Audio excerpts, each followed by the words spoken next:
नमस्कार, रोहिणीज कोल्हापुरी किचनमध्ये आपल्या सर्वांचे खूप खूप मनापासून स्वागत करते। आज आपण रोहिणीज कोल्हापुरी किचनमध्ये बघणार आहोत येळवणीची म्हणजेच कटाची आमटी, जी पोळी बरोबर छान लागते।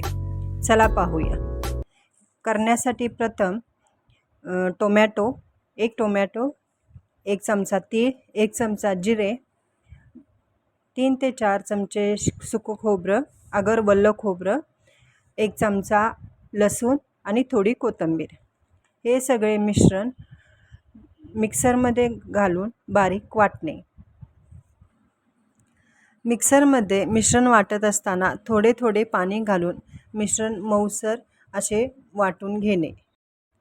तुम्हाला जर काही रेसिपीज बघायच्या असतील तर माझ्या यूट्यूब चॅनलवर जाऊन तुम्ही सर्च करू शकता व त्यातील रेसिपीज घरी बनवू शकता। घरी बनवल्यानंतर त्या रेसिपीज तुम्हाला कशा वाटल्या ते मला कमेंट सेक्शनमध्ये सांगू शकता।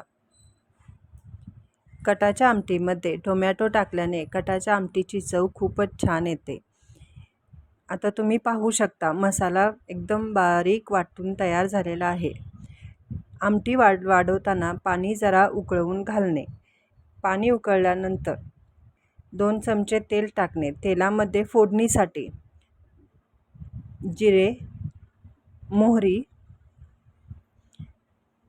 थोडा कढीपत्ता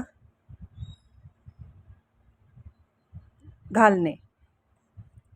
जिरे मोहरी तडतडल्यानंतर त्याच्यामध्ये आपल्याला वाटलेला मसाला आहे तो मसाला 2 पळी त्याच्यामध्ये घालणे।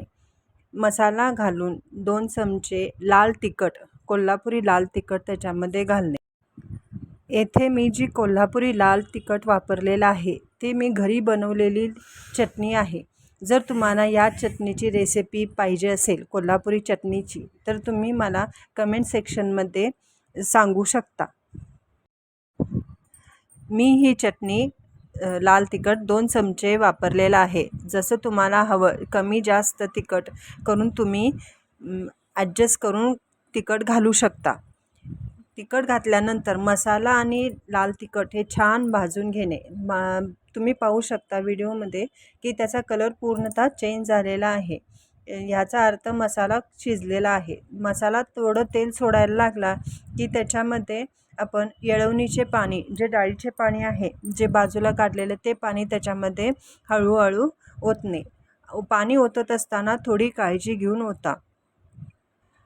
पाणी ओतल्यानंतर आमटीला छान अशी उकळी येऊ दे।